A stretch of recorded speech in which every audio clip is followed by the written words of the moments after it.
목토와 복음이 만나면 주께서 약속하시기를 자연적인 영적인 원칙에 의해서 100배, 60배, 30배의 결실을 맺히게 된 줄 믿습니다.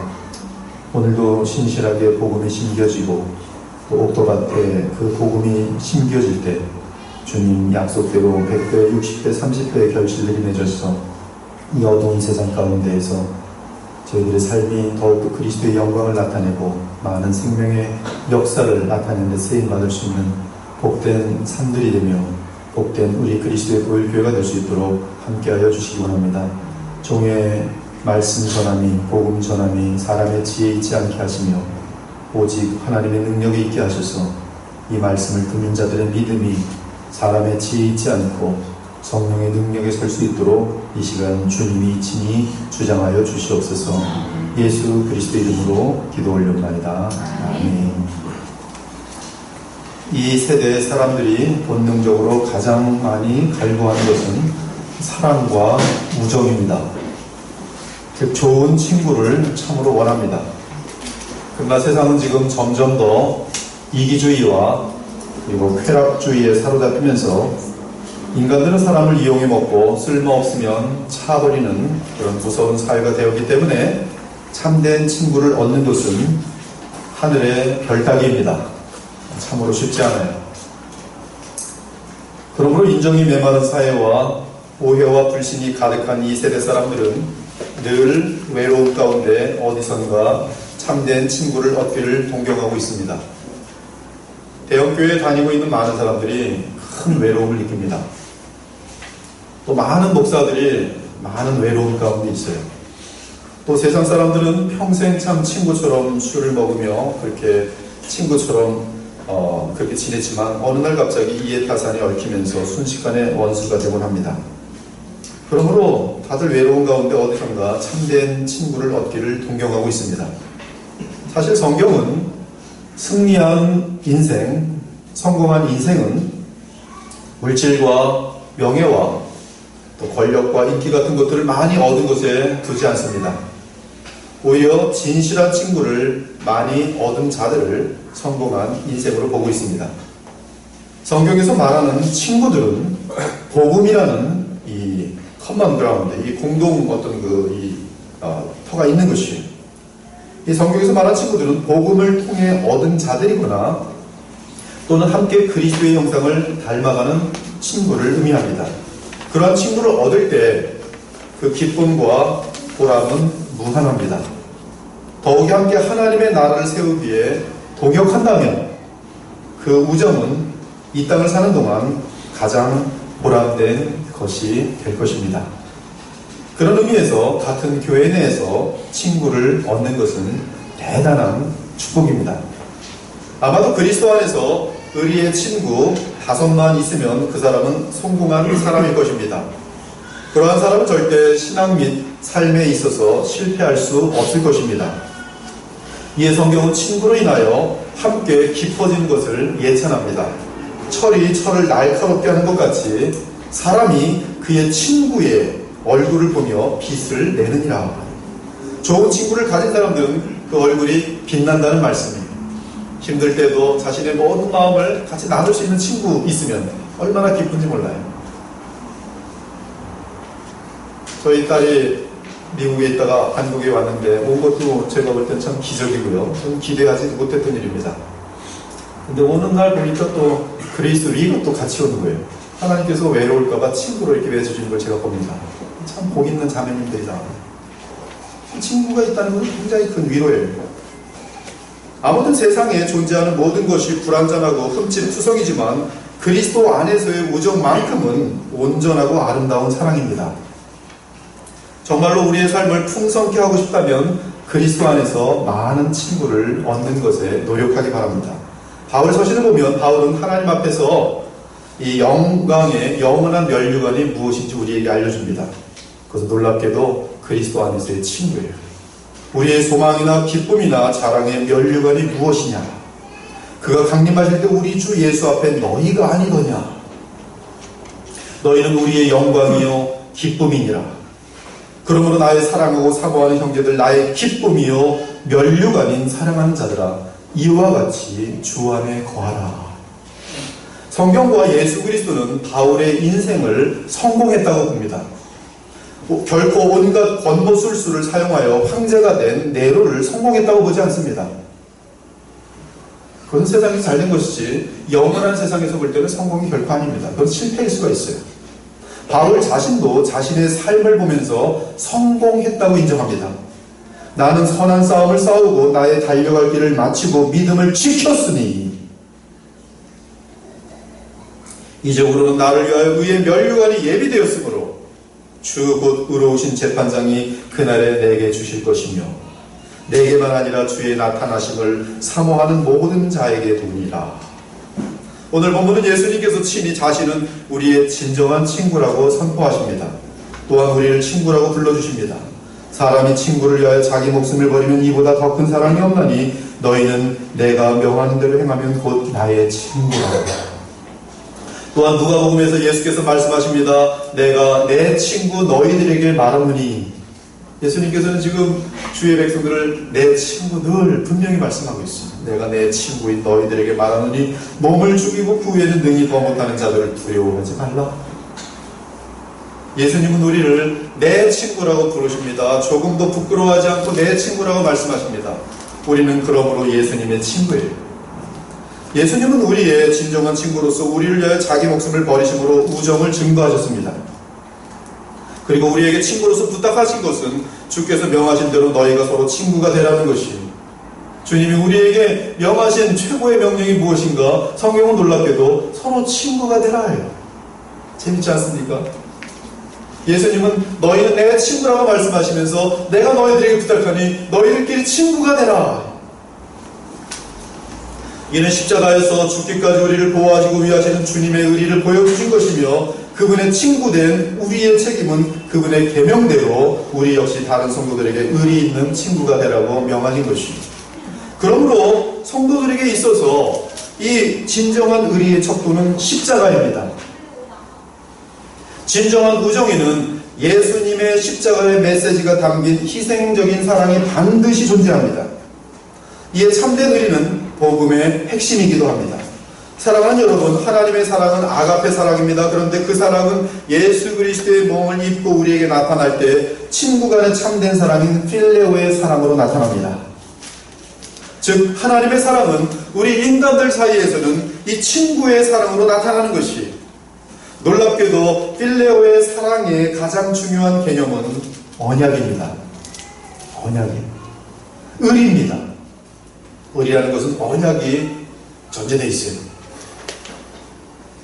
서로를 위하여 생명까지 내어놓는 사랑입니다. 의리는 각각의 성별 사이에만 있는 것이 아닙니다. 의리는 남녀 관계에서도 나타납니다. 물론 남녀 관계의 의리는 결혼입니다. 남녀 관계의 의리는 순결이며 정절입니다.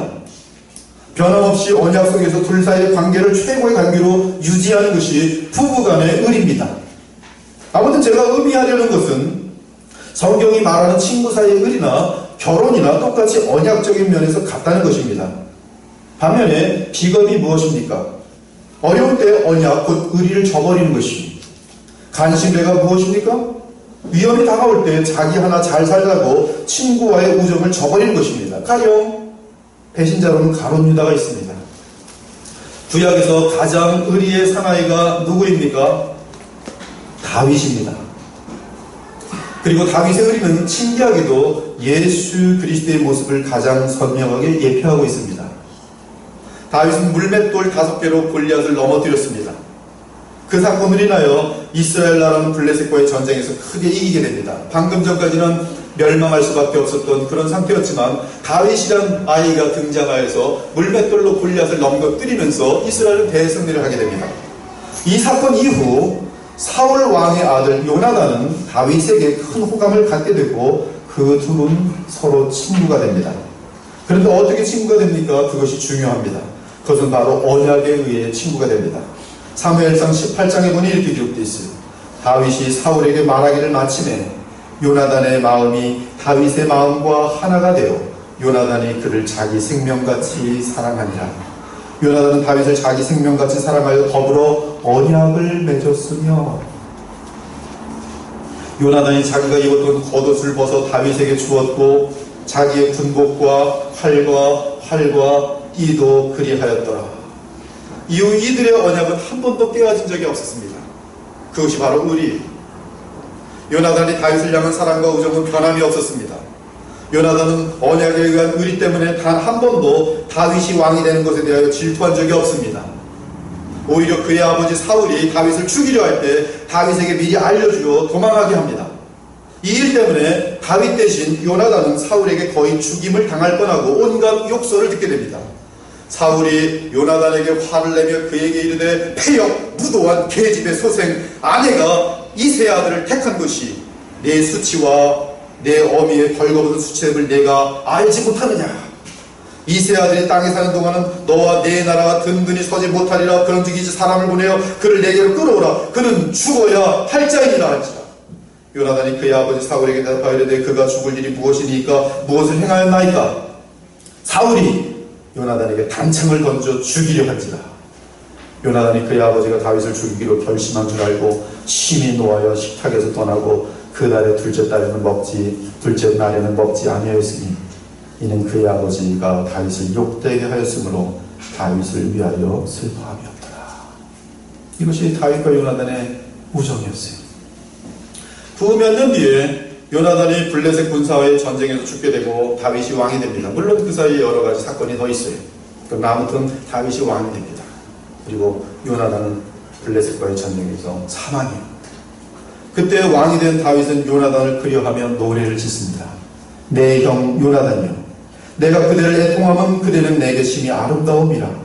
그대가 나를 사랑함이 기이하여 여인의 사랑보다 승하였도다. 심지어 다윗은 요나단과의 우정을 생각하면서 요나단의 가족들을 찾기 시작합니다. 결국 간신히 살아남은 두 발 절름발이 무비보셋을 찾아냅니다. 다윗이 이르되 사울의 집에 아직도 남은 사람이 있느냐. 내가 요나단으로 말미암아 그 사람에게 은총을 베풀리라 하니라. 왕이 이르되 사울의 집에 아직도 남은 사람이 없느냐. 내가 그 사람에게 하나님의 은총을 베풀고자 하노라 하니 시바가 왕께 하로되 요나단의 아들 하나가 있는데 다리 저는 전찬이다 하니라. 왕이 그에게 말하되 그가 어디 있느냐 하니 시바가 왕께 아뢰되 로드발 암미엘의 아들 마길의 집에 있나이다 하니라. 다윗이 사람을 보내어 로드발 암미엘의 아들 마길의 집에서 그를 데려오니 사울의 손자 요나단의 아들 무비보셋이 다윗에게 나와 그 앞에 엎드려 절하매 다윗이 이르되 무비보셋이여 하니 그가 이르기를 보소서 당신의 종이니이다. 다윗이 그에게 이르되 무비보셋 지금 다윗이 나를 죽이려 하는구나 그리고 이제 죽었구나 그렇게 생각하는 순간이 있습니다. 지금 다윗이 무비보셋을 향해 말합니다. 다윗이 그에게 이르되 무서워하지 말라. 내가 반드시 네 아버지 요나단으로 말미암아 네게 은총을 베풀리라. 내가 네 할아버지 사울의 모든 밭을 다 네게 도로 주겠고 또 너는 항상 내 상에서 떡을 먹을지니라 하니 그가 전하여 이르되 이 종이 무엇이기에 왕께서 죽은 개 같은 나를 돌아보시나이까 하니라. 왕이 이르되 무비보셋은 항상 내 상에서 떡을 먹으리라 하니라. 이에 무비보셋은 왕자 중 하나처럼 왕의 상에서 먹으니라. 다윗은 요나단의 언약을 기억하며 의리를 지키고 있습니다. 따라서 다윗은 요나단의 아들 무비보셋에게 왕자 대접을 해주며 크게 후대하고 있는 것이 이처럼 우리는 성경 속에서 평생 깨지지 않았던 다윗과 요나단의 의리를 보게 되는 것이 한편 다윗은 골리앗을 이긴 후에 이스라엘을 살려내었지만 그러나 백성들의 마음이 다윗을 향하자 사울 왕이 다윗을 질투하기 시작합니다. 그 이후로 사울 왕은 평생 그 질투에 속아서 다윗을 죽이려고 쫓아다닙니다. 그래서 다윗은 사울이 살아있는 동안 그 한심한 왕의 질투를 인하여 도망 다녀야 하는 신세가 되었습니다. 그는 이스라엘 땅에서 갈 곳이 없어 방황하였습니다. 어디든지 사울 왕이 군사를 보내서 다윗에 있다 하면 그냥 잡아오려고 다 뿌려놓은 것이 갈 곳이 없어요. 그의 삶은 곤핍하고 힘들었습니다. 지쳤습니다. 매우 비참했습니다. 한 번은 다윗이 예루살렘에서 남쪽으로 한참 떨어져 있는 아둘람 굴로 피신하게 됩니다. 혼자입니다. 그것은 캄캄하고 어두운 동굴이었습니다. 다윗이 그곳에 있을 때는 버림받은 자로 있었습니다. 아내 미가를 잃었고 가정을 잃었으며 자기의 그 높은 지위도 다 잃었어요. 자기를 쫓았던 충성된 사람들과 친구들, 특히 친구 요나단도 이렇습니다. 이스라엘 왕 사울만이 그를 죽이려고 찾고 있었습니다. 이때 다윗은 오직 혼자 외로이 굴 속에 있었습니다. 아둘람 굴 속에 있었어요. 얼마나 오래 있었는지 모르겠어요. 다윗은 혼자 있었습니다. 그런데 그때 다윗이 그곳에 숨어있다는 소식을 듣고 약 400명의 사람들이 굴러 모이게 됩니다. 나중에 그 수는 점점 늘어나서 600명으로 늘어납니다. 이 400명의 사람들이 굴러 모이게 되는데 그들은 모두 환난당한 자들, 빚진 자들, 마음이 원통한 자들이었어요. 즉 세상에서 유린당하는 약자들이었습니다. 그러나 그들은 다윗이 가장 어려울 때 함께하던 사람들이었어요. 우리는 그들이 나중에 다윗이 왕이 되었을 때 한결같이 다윗의 위대한 충신들이 되는 것을 발견하게 됩니다. 그 이유는 다윗과 그들 사이에는 의리와 충성이 있었기 때문입니다. 그들은 비록 세상에서 약한 자들이었지만 의리가 있었습니다. 다윗과 그들의 의리가 어느 정도였습니까? 사무엘하 23장을 보면 이 다윗의 용사들의 이름이 나옵니다. 그 이름들은 다윗을 향하여 온전한 의리를 지켰던 사람들의 이름입니다. 특히 다윗의 세 용사가 나오는데 그들이 보여주는 이 충성과 의리는 대단한 것이었어요. 다윗이 사울을 피하여 아둘람 굴에 있을 때 같은 시간에 블레셋 군사들이 이스라엘 공격하려고 진을 치고 있었습니다. 그때 다윗의 용사들의 사건이 사무엘하 23장에 기록되어 있습니다. 또 39목 중 3사람이 곡식 뺄 때 아둘람 굴에 내려가 다윗에게 나아갔는데 때에 블레셋 사람의 한 무리가 르바임 골짜기에 진쳤더라.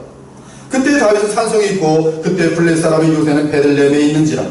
다윗이 소원하여 이르되 베들레헴 성문 곁 우물물을 누가 내게 마시게 할꼬 하더라. 이 사건의 기록 배경은 다윗이 아둘람 굴에서 600명의 용사들과 함께 있었던 때입니다. 오랜 불속 생활로 인하여 다윗은 지치기 시작했습니다. 얼마나 외롭고 고달팠겠습니까? 끝도 없는 오랜 불속 생활로 다윗은 좌절하고 낭망한 상태였어요. 그는 자유를 그리하며 외칩니다. 베들레헴 성문 곁 우물물을 누가 내게 마시게 할꼬. 그러자 다윗의 소원을 들은 세 용사가 800명의 적군 용사들을 죽이고 물을 구해옵니다. 세 용사가 블레셋 사람의 진영을 돌파하고 지나가서 베들레헴 성문 곁 우물물을 길어가지고 다윗에게로 왔으니 다윗이 마시기를 기뻐하지 아니하고 그 물을 여호와께 부어드리며 이르되 여호와여 내가 나를 위하여 결단코 이런 일을 하지 아니하리이다. 이는 목숨을 걸고 갔던 사람들의 피가 아니니까 하고 마시기를 즐겨하지 아니하더라. 세 용사가 이런 일을 행하였더라.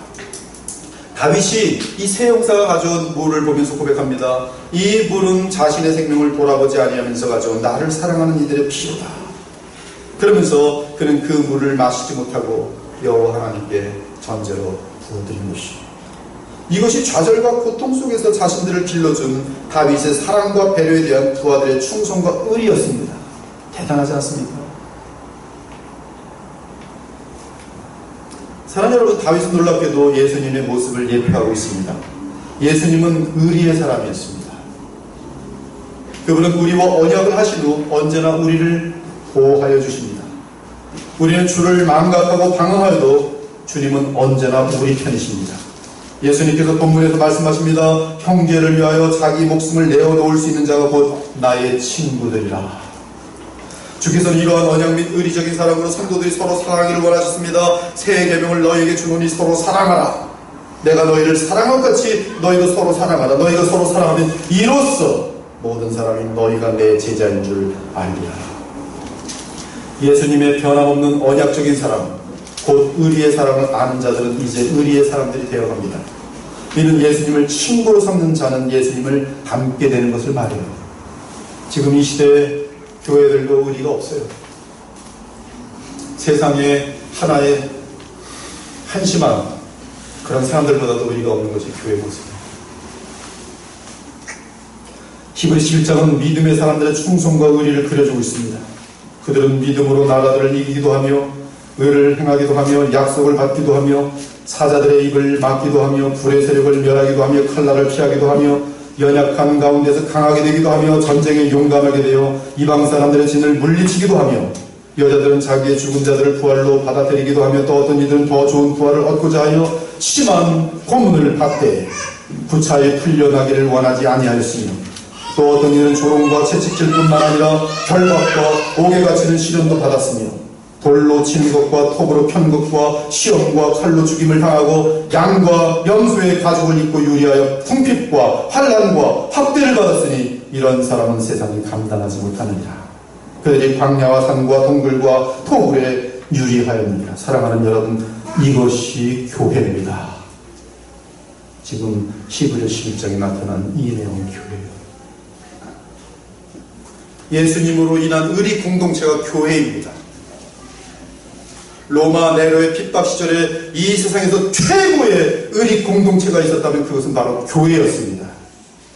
성도들은 자신이 로마 군병에 끌려가서 고문을 받으며 죽게 되어도 절대로 카타콤의 비밀 예배 장소를 알려주지 않았습니다. 대신에 순교하였습니다. 서로 물고기의 사인으로 그리스도의 형제 자매임을 확인하였습니다.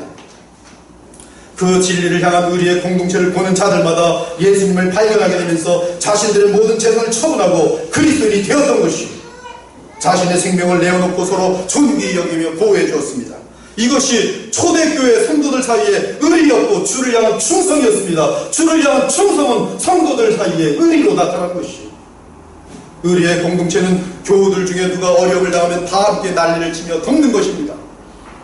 누가 잘되면 배가 아파서 이것저것 다니며 비방이나 하고 뒤에서 방해가 하는 것이 아니에요. 그것은 진정한 그리스도인이 아닙니다. 더드 셜버그를 하는 그리스도인은 당신이 친구에 대해 험담한다면 결코 당신은 의리의 친구를 소유할 수 없을 것이다 라고 말씀했습니다. 교회사에서 위대한 인물 중에 하나였던 찰스 벌전 목사님 말합니다. 우정은 인생의 가장 큰 기쁨 중에 하나이다. 그러므로 의리의 친구가 없는 사람은 고독을 면치 못할 것이다. 한국 일제 신사 참배 때에도 우리 성도들은 대단한 의리를 보입니다. 안희숙 여사의 죽으면 죽으리라 아주 명작이니까 꼭 보십시오. 그 책을 보면 이 목회자와 성도들의 의리가 대단합니다. 일본군을 피하여 숨어있는 목회자를 그리스도인들이 몇 년 동안 숨겨서 먹인 일들이 흔하였습니다. 일제 신사 참배를 생각하니까 재미난 실화가 생각납니다. 일본 도쿄 올림픽을 앞두고 건설업자들이 스타디움 확장을 위해 지은 지 3년 된 개인집을 사서 헐게 되었습니다. 이때 인부들이 지붕을 뜯다가 몸 안쪽에 못이 박힌 채 벽에서 움직이지도 못하고 살아있는 도마뱀을 발견합니다. 못이 박혀서 벽에 딱 붙어있는 거예요. 도마뱀이 고정되어 있어요. 집주인을 불러서 이 못을 언제 박았느냐고 물었더니 당연히 이 집을 지을 때 약 3년 전에 이 못을 박은 것이라고 해요. 이 못이 언제 박혔는가? 3년 전에 박혔다는 것이. 근데 허물면서 보는데 이 못에 지금 도마뱀이 딱 찍혀가지고 벽에 꽉 못하고 있는 거예요. 근데 살아있다 이 말씀이. 사람들은 그 대답을 듣고 너무 신기해서 이 도마뱀이 몸에 못이 박힌 지 3년을 살았다고 말이 되는 건데 지금 살아있는 것을 보니까 어떻게 이 도마뱀이 살아있을까요? 궁금했습니다. 사람들은 너무나 신기해서 공사를 잠시 중단하고 그 도마뱀을 지켜보았습니다. 조용히 몇 시간 기다리고 보고 있으니까 다른 도마뱀 한 마리가 먹이를 물고 와서 이 도마뱀에게 먹여주는 것이었어요. 그러니까 3년 전에 못에 박힌 이 도마뱀을 위하여 친구 도마뱀이 3년 동안 하루도 빠짐없이 먹이를 구해서 먹여줬던 것이 이거 실화입니다. 실화서 지금 그 어떤 신문에 자세하게 올랐던 내용들이에요. 바로 이러한 의리가 우리 일제 신사 참배 때 교회에 가득하였던 의리였어요. 한상동 목사님은 옥중 성도로 잘 알려진 분입니다. 그분의 이야기는 참으로 많이 있습니다. 한 번은 한상동 목사님께서 일제 신사 참배에 반대하다가 감옥에 갇혀서 고문을 당하게 되었습니다. 그런데 일본 경찰들이 가한 고문이 너무 고통스러웠어요. 피를 흘려도 피를 흘리고 또 인두로 전기고문을 당하도 인두로 뜨겁게 해서 대고 얼굴에다 대고 등에다 대고 깎아버리죠. 또한 뼈를 깎는 고문의 고통을 당한 한상동 목사님은 너무나 강한 이 고문을 받은 그날 밤에 잠이 안 오죠. 너무 고통스러워 잠이 안 옵니다. 더러운 감옥, 냄새나는 감옥, 이 썩은 감자뿐이 존재하는 그 감옥 속에서 누워있는데 마음이 약해졌어요. 그래서 한상동 목사님이 생각을 합니다. 그래, 내일은 내가 안 되겠다. 항복해야겠다. 하나님도 나를 이해하실 것이다. 너무 고통스럽다. 그 누군들 이러한 고문의 고통을 감당하며 이기게 된가? 온 세상 사람들이 나를 이해할 것이고 하나님도 나를 이해하시고 인간에게는 한계라는 것이 있는 거예요. 그러면서 항복하려는 마음을 갖고 있는데 잠을 오지 않고 갑자기 성도들이 생각납니다. 자기 교회 성도들이잖아요. 눈물이 흐릅니다. 그들의 얼굴들이 떠오릅니다. 내가 목사인데 내가 일본군들에게 항복하면 나를 믿고 바라보던 형제들은 어떻게 되겠는가? 얼마나 좌절하겠는가? 그들이 어떻게 믿음을 지킬 수가 있겠는가? 그리고 그 다음날에도 심한 고문을 받으며 끝까지 이겨냅니다. 왜 그렇게 이길 수 있습니까? 형제들의 기대를 실망시키고 싶지 않았던 것이 그것이 의리예요. 한상동 목사님은 주 예수님을 향한 충성을 보여주는 것이기도 했지만 동시에 내가 죽더라도 성도들에게 실망을 주지 말아야겠다는 의리를 보여준 것입니다. 이것이 일제 식민지하에서 옥중 성도들이 보여준 믿음이요 의리였습니다. 예수님께서 말씀하십니다. 너희가 나의 명하는 대로 행하면 곧 나의 친구라. 너희는 나의 친구이니 나처럼 의리의 사람들이 되라는 말씀입니다. 내가 너희에게 아가페의 사랑이 어떻게 필레오의 사랑으로 나타나는지 경험하게 하였으니 너희도 의리의 사람이 되라는 말씀입니다. 한번 언약하면 무슨 일이 있어도 오해가 있어도 끝까지 의리를 지키고 손해보더라도 언약을 파기하는 사람이 되지 말라는 말씀입니다. 의리의 예수님께서는 얼마나 친구의 의리를 기뻐하시는지 주께서 기뻐하시는 기도도 가만히 보면 자기를 위한 이기심의 기도를 기뻐하지 않고 친구를 위한 의리의 기도를 기뻐하시는 것을 발견할 수 있습니다. 누가복음 11장에서 예수님께서는 기도를 가르치면서 그 비유를 말씀하시는데 또 이르시되 너희 중에 누가 벗이 있는데 밤중에 그에게 가서 말하기를 벗이여 떡 3덩이를 내게 구워달라. 내 벗이 여행 중에 내게 왔으나 내가 그를 먹일 것이 없노라 하면 그가 안에서 대답하여 이르되 나를 괴롭게 하지 말라. 문이 이미 닫혔고 아이들이 나와 함께 침실에 누웠으니 일어나 내게 줄 수가 없노라 하겠느냐. 그럴 수 없다는 것이죠. 즉 친구에게 먹을 것을 주기 위해 다른 친구로 예표되는 주님께 와서 강청하면 예수님 들어주실 수밖에 없다는 것이죠. 친구에게 사랑과 우정을 나타내기 위해 주께 나아가 강청하는 것이 중보 기도인데 이러한 기도를 주께서 기뻐하신다는 말씀입니다. 미국에서 남북전쟁이 있을 때 국군에서는 전쟁에 나갈 군인을 징용하기 위해서 젊은이들을 모아다가 제비를 뽑게 했습니다. 너무나 군인들이 부족한 관계라 그렇지만 또 이 젊은이들 다 빼가버리면 그냥 이 사회가 무너지기 때문에 투표를 할 수밖에 없었어요. 그런데 설상가상으로 가족도 많고 부모도 계시며 그리고 전쟁에 나가면 그 가족을 전혀 부양할 사람이 없는 그러한 젊은이가 그만 이 뽑기에서 걸려가지고 나갈 수밖에 없게 되었어요. 그런 사정을 보고 제비에 걸리지 않은 친구들 중에 하나가 자신은 부모도 안 계시고 아직 결혼도 하지 않았기 때문에 그 사람 대신에 전쟁터에 나가겠다고 자원하게 됩니다. 그때 이 전쟁에 나간다는 것은 그 확률이 죽을 확률이 너무나 많은 것인데 이러한 용감하고 의리 있는 젊은이가 자원하자 그 징집하는 책임자가 감격을 하면서 그것을 허용하게 됩니다. 그리고 자원하는 그 젊은이가 전쟁터에 나가고 제비에 뽑혔던 사람은 이 친구 덕분에 자기 어머니와 함께 남아서 시골에 있게 됩니다. 그래서 그 사람은 전쟁터에 나가서 북군을 위해 싸웁니다.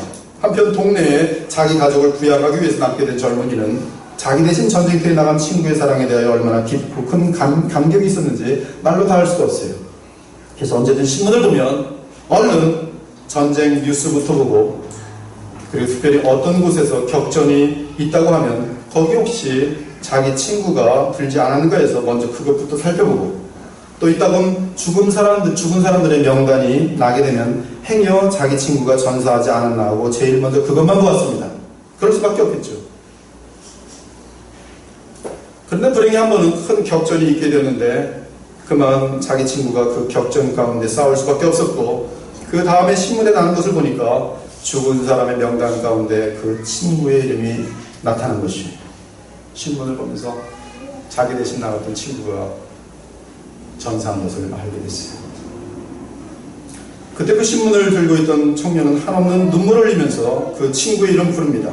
그리고 당장 그 싸움터에 나가서 자기 대신 죽은 그 친구의 시체를 친히 가져다가 자기 가족의 공동묘지에 그 시체를 묻습니다.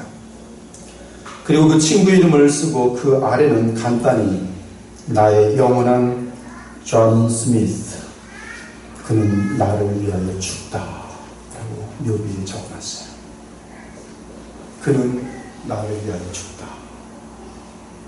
이 친구의 의리 이야기는 그 당시 북군에게 엄청난 위로와 힘을 주었고 결국 전쟁에서 승리하는 그런 정신적인 지주가 되었습니다.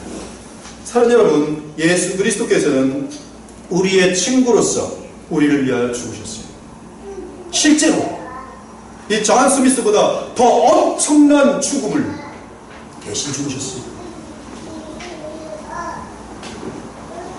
예수님은 생명을 바칠 만큼 우리를 사랑하시며 언제나 우리의 친구가 되어주십니다. 이에 우리도 예수님의 의리를 기억하면서 그분을 감사하고 또한 이제는 예수님을 닮아 의리의 사람들이 되어야 하는 것이죠. 마지막으로 의리 있는 참된 우정을 유지하는 비결이 있습니다. 사실 인간들은 우리 자신을 포함하여 너무나 간교하고 쉽게 변하기 때문에 그 누구도 입장이 바뀌면 가론유다가 될 수 있어요. 그러므로 참된 의리를 지키려면 내 힘으로는 되지 않고 성령의 하나 되게 하시는 힘을 의지해야 합니다. 이 진리를 사도 바울은 알고 있었습니다. 이에 사도 바울은 그러한 의리의 친구를 유지하는 방법으로 언제나 기도를 쉬지 않았어요. 바울에게 있어서 가장 소중한 제자이자 친구는 디모데였는데 그가 디모데에게 보낸 편지를 보면 바울은 하나님께 디모데와의 우정에 언제나 감사하며 그 우정이 함께하길 기도하는 것을 볼 수 있습니다. 내가 밤낮 간구하는 가운데 쉬지 않고 너를 생각하며 기도합니다. 사랑하는 여러분, 성도 간에 서로 기도해 주시기 바랍니다. 그리고 친구들과의 우정에 대해서, 성도들의 의리에 대해서 하나님께 감사드리기 바랍니다. 잠깐 시간을 내어 우리 주위에 있는 성도들에 대해서 하나님께 감사드리는 시간을 가져보시기 바랍니다. 그리스도의 보혈교회는 앞으로 복음의 말씀을 먹으면서 주의 언약의 공동체가 될 것입니다.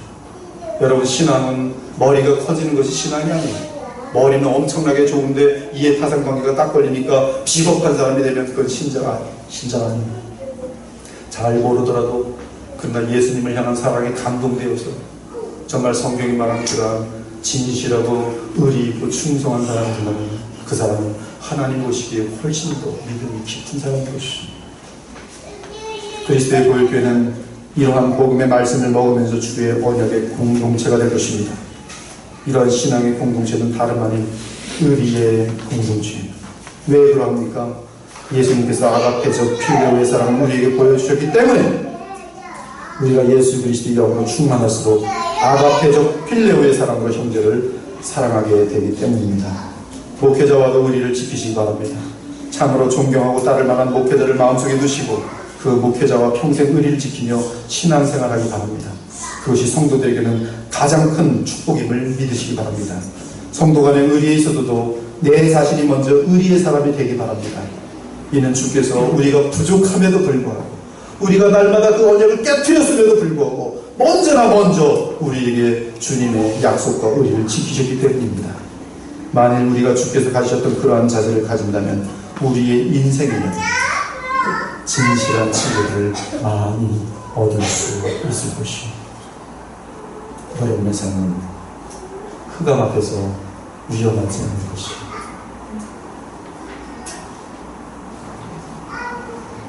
그러한 자세를 가진다는 우리 인생과 공동체는 엄청난 사랑의 역사로, 복음의 역사로 가장 행복하고 위대한 교회가 될 것입니다. 내 친구 예수님을 기억하시면서 이 시간 다 함께 자신의 이기심과 변덕을 회개하고 더욱 주께 충성할 것을 다짐하기 바랍니다. 호흡이 마치는 그날까지 우리 주 예수 그리스도를 향한 충성과 의리를 다하며 그리스도를 온전히 닮아 영광에 이르는 복된 성도들이 되시기를 우리 주 예수 그리스도 이름으로 축원합니다. 아멘. 함께 기도하겠습니다.